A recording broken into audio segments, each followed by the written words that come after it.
Bueno, señores, vamos a terminar hoy el tema del negocio jurídico. El negocio jurídico, les decía yo en la clase anterior, pues es bastante importante. Es algo cortito realmente, si lo tenemos claro, si lo logramos entender. Y para que lo podamos entender todavía un poquito mejor, encontré una definición que Rubén Contreras hace precisamente del negocio jurídico. Ahí los que tienen el libro de Rubén Contreras, pues lo van a encontrar, no sé, está como en la página 190 y algo, eh, lo que es el negocio jurídico y una lista de unos 20 y algo de negocios jurídicos que contiene el Código Civil. Yo voy a hablar solo de los que hemos visto. Conforme vayamos avanzando en el curso, pues voy a tocar los otros negocios jurídicos que están en ese listado que tiene el libro del licenciado Rubén Contreras. Pero vamos a ver cómo define él el negocio jurídico. Dice que el negocio jurídico son declaraciones de voluntad unilaterales o bilaterales, lícitas, conscientes y libres, dirigidas de manera intencionada y específica a crear, modificar, transmitir o extinguir obligaciones. Me pareció la definición más acorde a lo que es nuestro curso y a lo que es realmente el derecho que estamos viendo en este momento, que es precisamente el negocio jurídico y los contratos. Entonces, cuando Rubén Contreras habla de las declaraciones de voluntad, es decir, tiene que haber una declaración de voluntad, por lo menos. Es decir, las obligaciones no nacen a la vida jurídica cuando las personas callan, como decíamos nosotros aquí en la aforismo, el que calla otorga. Perdón. En nuestro derecho civil, pues no es así, no es que el que calle otorga, lo vamos a ver más adelante cómo lo regula el código, pero para que haya una obligación, para que nazca la vida jurídica, una obligación, tiene que haber una declaración de voluntad. Es decir, las personas tienen que declarar voluntariamente cuál es su voluntad, cuál es su intención, valga la redundancia con lo de voluntad. Por eso Rubén Contreras dice que esa declaración de voluntad tiene que ser, en principio, una declaración de voluntad lícita. Es decir, los negocios giran alrededor de la licitud, no alrededor de cuestiones ilícitas. Hay negocios ilícitos, desde luego, pero nosotros estamos hablando del derecho y en el mundo del derecho no cabe la ilicitud. En el mundo del derecho, esas declaraciones de voluntad tienen que ser lícitas, tienen que ser conscientes. Y la persona tiene que saber qué es exactamente lo que está haciendo, cuáles son los alcances de esa declaración. Deben ser libres, no puede haber coacciones de ninguna naturaleza. Más adelante vamos a entrar a hablar sobre los vicios del consentimiento y ahí vamos a ver cómo el consentimiento tiene que ser libre, tiene que ser expresado de una manera tal que no exista la posibilidad de coacción. Es decir, la persona tiene que estar en la libertad plena de lo que está haciendo, de lo que está diciendo, de la expresión de su voluntad. Además,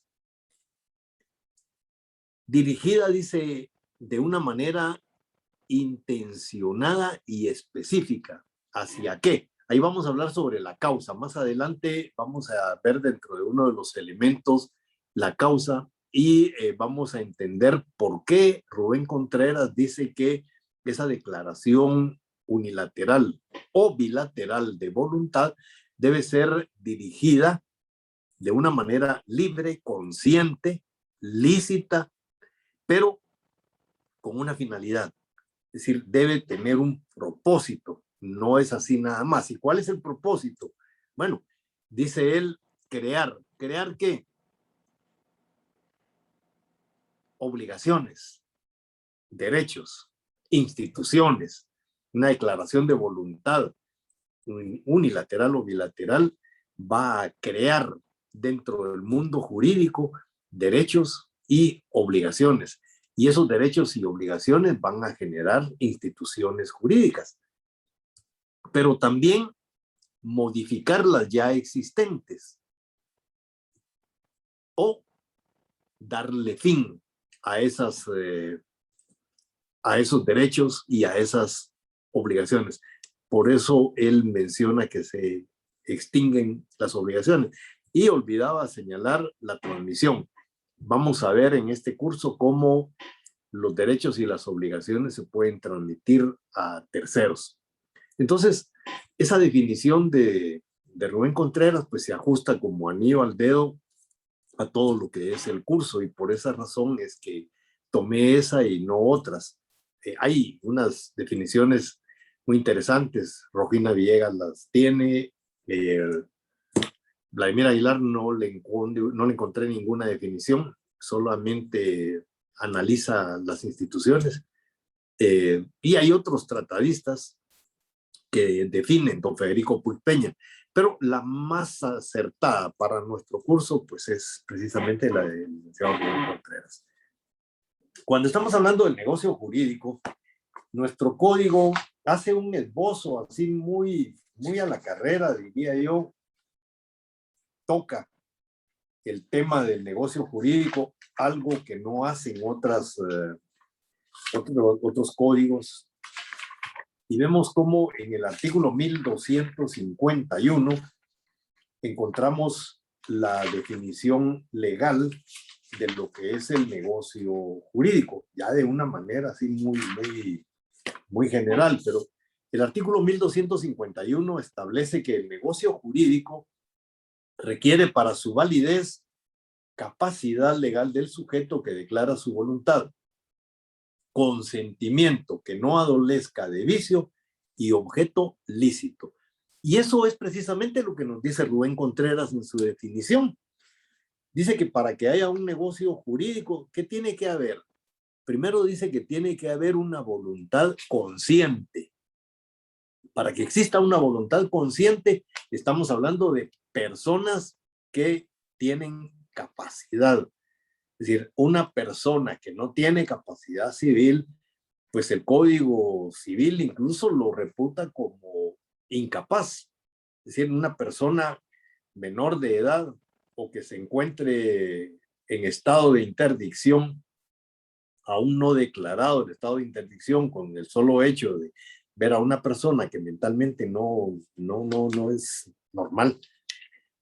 Nosotros entendemos entonces que cualquier voluntad en sus declaraciones es inconsciente. Es decir, no tienen conciencia de lo que están declarando, de lo que están haciendo. Por eso es que el artículo 1251 señala que uno de los elementos fundamentales que no puede faltar en ningún negocio jurídico, sea este unilateral o bilateral, es precisamente la capacidad. Luego dice que el consentimiento no debe adolecer de ningún vicio. Es lo que dice Rubén Contreras cuando habla que ese consentimiento debe ser libre, esa declaración de voluntad debe ser libre. Es decir, no puede haber ningún tipo de vicio en esa declaración. Es una declaración que debe ser limpia, pura. Una declaración que no tiene ningún vicio, que no está siendo violentada esa declaración de ninguna manera. Y por último, vemos el objeto lícito. Y aquí es donde Rubén Contreras habla de la licitud. Dice que las declaraciones de voluntad tienen que ser lícitas. El objeto sobre el cual o alrededor del cual gira la obligación y el derecho tiene que ser lícito. No podemos hablar nosotros dentro del mundo del derecho de objetos ilícitos. Los objetos ilícitos o las declaraciones de voluntad sobre objetos ilícitos, pues adolecen de nulidad absoluta, que está regulada precisamente en el artículo 1301. Dice que los actos son nulos cuando son contrarios a la ley, al orden público, las buenas costumbres, dice el código, y cuando no tienen requisitos esenciales de validez. ¿Cuáles son los requisitos esenciales de validez? Bueno, los fundamentales son estos que están en el artículo 1251, capacidad, consentimiento, objeto lícito. Y hay otro que no lo menciona el artículo 1251, pero sí lo menciona Rubén Contreras, que es precisamente lo que él llama dirigida de manera intencionada y específica. La causa. Es decir, tiene que haber una razón por qué se va a celebrar un negocio jurídico. Es decir, por qué una persona voluntariamente va a crear, va a modificar, va a transmitir o extinguir derechos y obligaciones. Es decir, hay una razón. Sin esa razón, pues el negocio jurídico no tiene ninguna validez. Es decir, tiene que haber siempre una causa. Y entonces, en el artículo 1251, pues lo que nos hace falta es la causa. Pero ahí está. Es decir, no puede haber un negocio sin causa. Más adelante lo vamos a ver. Aunque ya en el curso pasado, se recuerdan, vimos el enriquecimiento sin causa. Es decir, el enriquecimiento tiene que tener una causa. Y todos los negocios que el hombre realiza deben de tener una causa, una razón, el por qué está celebrando ese negocio, el por qué se está convirtiendo en deudor, el por qué está convirtiéndose en acreedor de un derecho. Entonces, siempre tiene que haber una causa. Entonces, yo recapitulo diciendo que para que un negocio jurídico sea válido, tiene que tener capacidad, consentimiento, objeto y causa. Pero eso lo vamos a analizar en las próximas clases. El artículo 1252 dice que la manifestación de voluntad puede ser expresa o tácita y resultar también de la presunción de la ley en los casos en que ésta lo disponga expresamente. Sin embargo, el artículo 1253 dice que el silencio no se considera como manifestación tácita de voluntad, sino en los casos en que existe para la parte a quien afecta la obligación de explicarse. Es decir, cuando estamos hablando de una declaración de voluntad expresa, cuando nosotros lo estamos diciendo, pero hay algunas manifestaciones de voluntad que son tácitas, que no se expresan. Y yo señalaba como ejemplo el semestre pasado, algunas de esas ofertas al público en las que las personas no dicen nada, pero los actos que realizan nos llevan a creer que está realizando un negocio jurídico o proponiendo la realización de uno. Y yo les mencionaba a ustedes cosas tan sencillas como cuando entregamos la tarjeta profesional, ¿verdad? Le damos a una persona una tarjeta de donde dice que somos abogados y notarios, y con eso ya estamos invitándolos a contratar con nosotros. Estamos haciendo una oferta. Mire, yo soy abogado y notario, cualquier problema que usted tenga, puede consultar conmigo. Aquí está mi dirección, mi teléfono, mi correo electrónico. Eso no lo decimos, solo entregamos la tarjeta y muchas veces ni siquiera entregamos tarjeta. Cuando ponemos en la puerta de nuestra oficina la placa esa que dice que ahí hay un abogado y notario, pues lo que estamos haciendo es eso, invitando a la gente a celebrar un negocio jurídico. Nosotros estamos haciendo un ofrecimiento, estamos proponiendo un negocio. Por eso es que el artículo 1253 hace la diferencia entre el silencio y la oferta que se hace tácitamente. Esa es la declaración de voluntad tácita. Ahí vemos que son dos cosas totalmente diferentes. En el silencio no hay declaración de voluntad, ni expresa ni tácita. Sencillamente las personas se quedan calladas, hay un mutis total. Entonces, eso no es una declaración de voluntad. Por eso es que el artículo 1253 dice que el silencio no se considera como manifestación tácita de voluntad. Sencillamente hay una ausencia de declaración de voluntad en el silencio. El artículo 1254 dice que toda persona es legalmente capaz para hacer declaración de voluntad en un negocio jurídico, salvo aquellas a quienes la ley declare específicamente incapaces. Artículos 8, 9, por ahí, ¿verdad?, del Código Civil, que nos habla sobre las incapacidades de las personas que la ley reputa como incapaces. No pueden hacer declaraciones ni unilaterales ni bilaterales de voluntad. En pocas palabras, no puede realizar negocios válidamente. El artículo 1255 dice que la incapacidad relativa de una de las partes no puede ser invocada por la otra en su propio beneficio, si oportunamente la hubiere conocido. Cuando veamos los vicios del consentimiento, vamos a tocar este tema. En los vicios del consentimiento vamos a ver que hay personas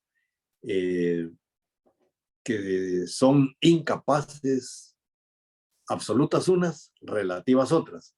Y entonces vamos a ver cómo la ley resuelve el problema cuando una de las partes comete o incurre en un vicio de consentimiento. Y entonces vamos a ver que en muchos casos eso puede provocar la anulabilidad de un negocio, es decir, que el negocio se puede declarar nulo. Pero dice este artículo que si hay una persona incapaz y una persona capaz realizando un negocio, si la persona capaz tenía conocimiento de la incapacidad del otro o del vicio del otro, cometido por el otro, y aún así continúa con el negocio, posteriormente no puede argumentar ese vicio de consentimiento para pedir que se declare la nulidad de un negocio jurídico. Entonces, el artículo es bien claro, dice la incapacidad relativa de una de las partes no puede ser invocada por la otra en su propio beneficio, si oportunamente la hubiere conocido. Y por último, tal vez la más importante de las normas que acabo de citar, es en el artículo 1256, donde se encuentra plasmado lo que es la autonomía de la voluntad de las partes. Ese sí me lo anotan en su código, por favor. El artículo 1256 establece que cuando la ley no declare una forma específica para un negocio jurídico, los interesados pueden usar la que juzguen conveniente. Es decir, si la ley no declara una forma específica, pueden utilizar la que juzguen conveniente, pero tampoco es tan así, ¿verdad? Porque tiene sus limitaciones la autonomía de la voluntad. Aquí lo que habría que agregar es siempre y cuando no incurra en los presupuestos del artículo 1301, que sea contrario a la ley, al orden público y que no tenga los elementos comunes esenciales para la celebración del negocio jurídico. Entonces, fuera de eso, las partes pueden celebrar el negocio como lo deseen. Y la declaración, en este caso, ya sea unilateral o bilateral, dependerá de la persona que declara la voluntad, cuando es una declaración unilateral, o en el tema de las declaraciones bilaterales, cuando dos o más partes deciden realizar ese negocio. Entonces, la autonomía de la voluntad nos va a permitir siempre poder realizar los negocios de la manera en la que nosotros querramos. Y entonces, analizando ya en su totalidad la definición del licenciado Rubén Contreras, pues, vemos que se ajusta perfectamente a, no solo a esos artículos que cité, sino además a todo lo que nosotros ya conocemos de nuestro curso previo de obligaciones, y podemos entender perfectamente, creo yo, ya lo que es el negocio jurídico. Entonces, el negocio jurídico, recapitulando, dice Rubén Contreras, es una declaración de voluntad unilateral o bilateral, ilícita, consciente y libre, dirigida de manera intencionada y específica a crear, modificar, transmitir o extinguir obligaciones. Esa es la definición genérica de lo que es el negocio jurídico. Y hago énfasis en que él habla de una o más declaraciones de voluntad. ¿Y por qué hago énfasis en esto? Cuando veamos ya las obligaciones bilaterales, perdón, los negocios jurídicos bilaterales, o sea, los contratos, ahí vamos a encontrar en la definición de don Federico Puig Peña, que es la que a mí me parece la más acertada para nuestro curso. Hay otras, ¿verdad? Es decir, todos los que se han dedicado a escribir sobre contratos, pues tienen sus definiciones, todas muy bonitas. Pero a mí me interesa mucho la de don Federico Puig Peña. Adelantando un poco, don Federico Puig Peña, cuando habla del contrato o del negocio jurídico bilateral, él habla de, dice, dos o más voluntades. Fíjense que él ya comienza hablando de dos o más voluntades. Rubén Contreras, cuando generaliza lo que es el negocio jurídico, dice una o más declaraciones de voluntad. Pero cuando entramos directamente a lo que es el contrato, ya don Federico Puig Peña hace a un lado eso de una declaración de voluntad, porque en un contrato no puede haber una declaración de voluntad, tiene que haber siempre dos o más declaraciones de voluntad.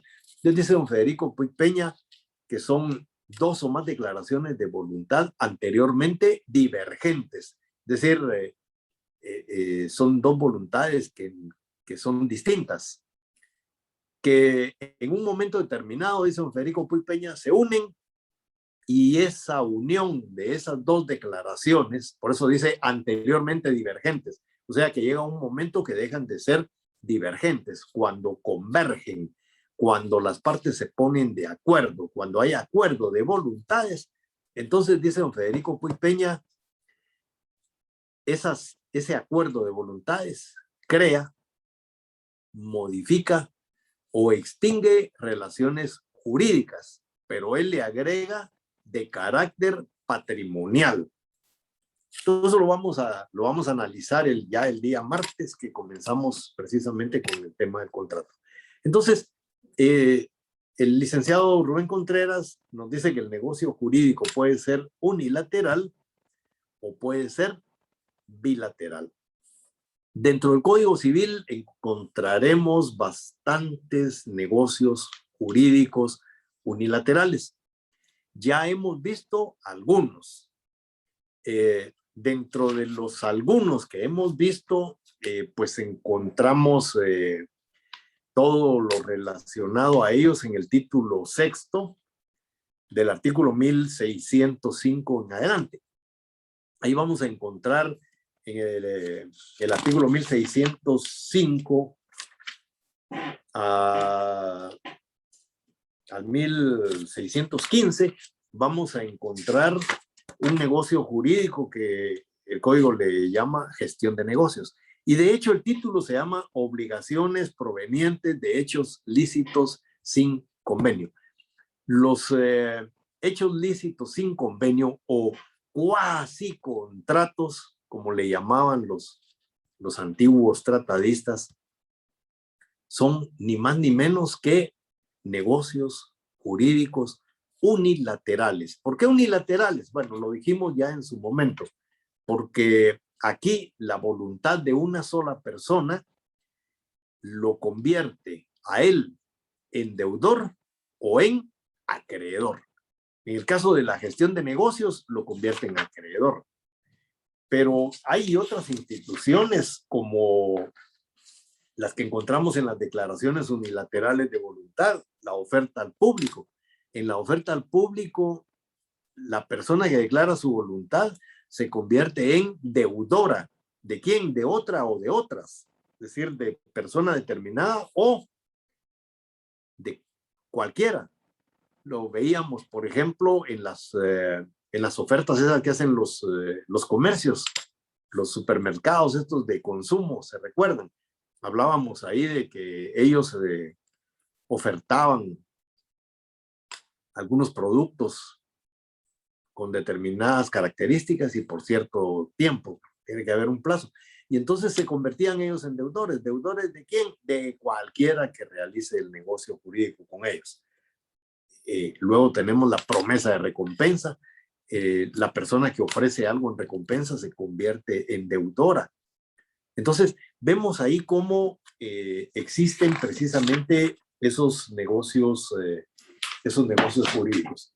Los que tienen el libro de Rubén Contreras, en el capítulo 3 de la página 191 en adelante, dice que constituyen negocios jurídicos unilaterales, entre ellos los siguientes: la promesa de recompensa, los títulos al portador, la gestión de negocios, la identificación de persona, el cambio de nombre, el reconocimiento de hijo, desmembración para sí mismo, unificación de inmuebles del mismo propietario. Eso lo vieron ya ustedes en el Derecho Civil 2. Constitución de servidumbres, también lo vieron en Derecho Civil 2. Vamos a ver en este curso el mandato, y entonces en el mandato vamos a encontrar negocios jurídicos unilaterales o bilaterales en la revocación de mandato, en la renuncia de mandato, la revocación de donación, la revocación de comodato, la revocación de depósito. Estas revocaciones son unilaterales.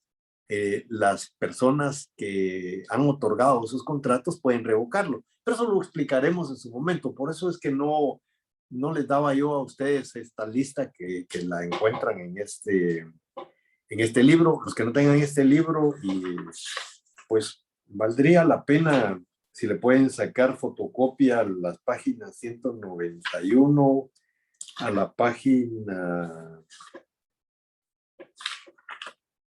193, diría yo. Bueno, lo que pasa es que aquí quiero hacer énfasis en algo. Si ustedes tienen a la mano el libro de Rubén Contreras, se van a dar cuenta que todo lo que él tiene ahí como negocio jurídico, nosotros ya lo vimos.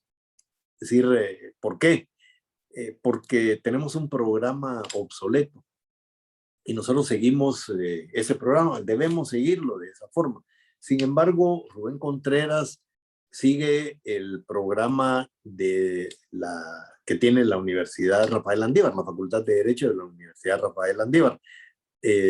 Cuando Rubén Contreras fue profesor de la Facultad de Derecho, pues él seguía, al igual que yo, el programa tal y cual estaba.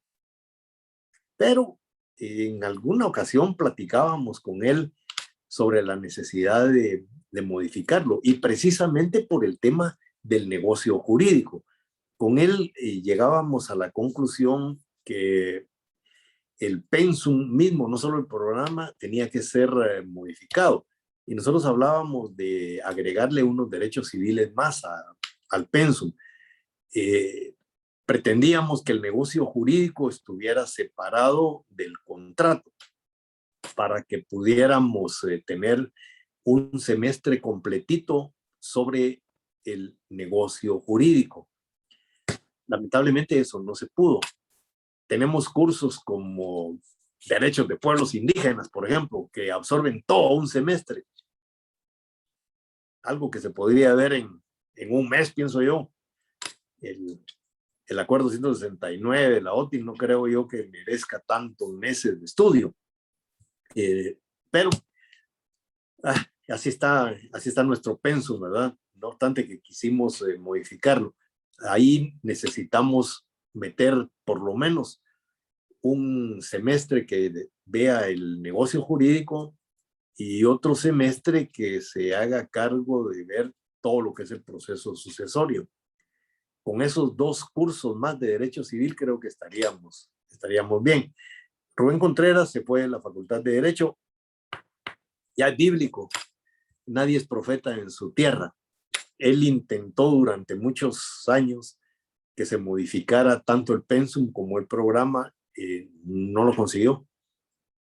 Se fue a trabajar a la Universidad Rafael Landívar. Cuando él se jubiló de la San Carlos, lo llamaron de la Landívar y ahí se quedó como profesor titular del curso hasta el último día de su vida. Y apreciado, como no fue apreciado en la Facultad de Derecho de la San Carlos. Cosas de la vida, ¿verdad? Como decano y como profesor era una persona así muy firme, tenía sus ideas así muy claras. Eso pues obviamente genera enemistades y en el tema político. Rubén Contreras era una persona, como diríamos ahora, era un derechista, pero eso le generó algunos problemas ideológicos dentro de la facultad, obsoleta todavía con ese pensamiento donde se quedaron dormidos en la Sierra Maestra. Todavía hablan de la revolución de Cuba y de Fidel y de Camilo Cienfuegos y de Che Guevara, cosas que ya quedaron totalmente atrás, fueron rebasadas. Entonces, él ahí pudo hacer ese cambio de pensum y de programa. Entonces, por eso es que el libro de él sigue el orden del programa de la Universidad Rafael Landívar, que les digo, es lo más acertado que hay. Y después las facultades de las otras universidades privadas, pues, tomaron ese programa y así han desarrollado sus clases. Entonces, nosotros seguimos con un programa obsoleto, con un pensum que tiene que ser ya modificado. Ya no podemos estar pensando en la revolución cubana. Eso no tiene sentido. Es decir, tenemos que avanzar. Pero no sé si todavía pueda llover eso. Pero si no, seguramente ustedes sí podrán hacerlo y podrán, pues, trabajar muy duro para que se dé esa modificación. Al final esto es para beneficio de todos los estudiantes de Derecho, ¿verdad? Pero bueno, entonces, Rubén Contreras desarrolla el negocio jurídico en este momento. Nosotros lo vimos ya, no como negocio jurídico, sino que lo vimos dentro de las fuentes de las obligaciones, vimos las declaraciones unilaterales de voluntad y vimos los hechos lícitos sin convenio, que son ni más ni menos que negocios jurídicos unilaterales. Con esto, señores, yo doy por terminado, siempre queda abierta la discusión, las preguntas, a lo que es el negocio jurídico unilateral. Y el día martes, pues, ingresamos a lo que son los contratos. He estado viendo en las asignaciones que tengo muy pocos alumnos, espero el día que así se quedara. Tengo 23 alumnos en una sección, no sé en cuál de las secciones, 50 y algo en otra y 150 en otra. Sería un número lindo para trabajar. Ahí sí ya podríamos tener una educación personalizada como debe ser. La enseñanza ahí estaría mucho mejor. Pero tenemos que esperar a que pase esta semana a ver si la otra pues, no nos llenamos ya no creo que así va a ser.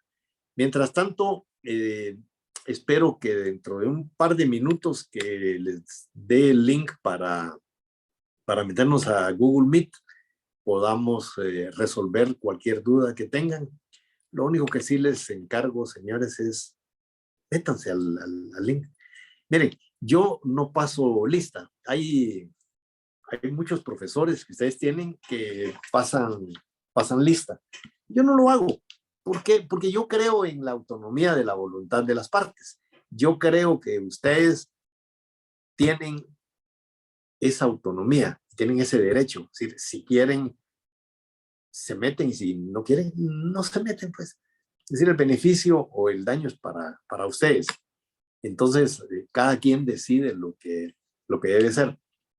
Yo hablo muchas veces sobre la Biblia y sobre algunas personas y todo, no porque sea estrictamente religioso, sino porque entiendo que, así como hablo de la Biblia, en algunas ocasiones hablo del Código de Hammurabi. El Código de Hammurabi tiene dos cosas fundamentales para el derecho. Una es, diría yo, la que se utilizó por muchísimo tiempo, que es la ley del talión, ¿verdad?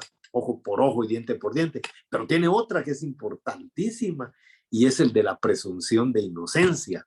Yo creo que muy pocos saben que la presunción de inocencia ya se encuentra en el Código de Hammurabi. El Código de Hammurabi, les he dicho en alguna ocasión, cuando vayan a París, vayan al Museo del Louvre y la parte de abajo van a ver ustedes una piedrota negra con unos grabados. Esa piedra es donde está plasmado el Código de Hammurabi.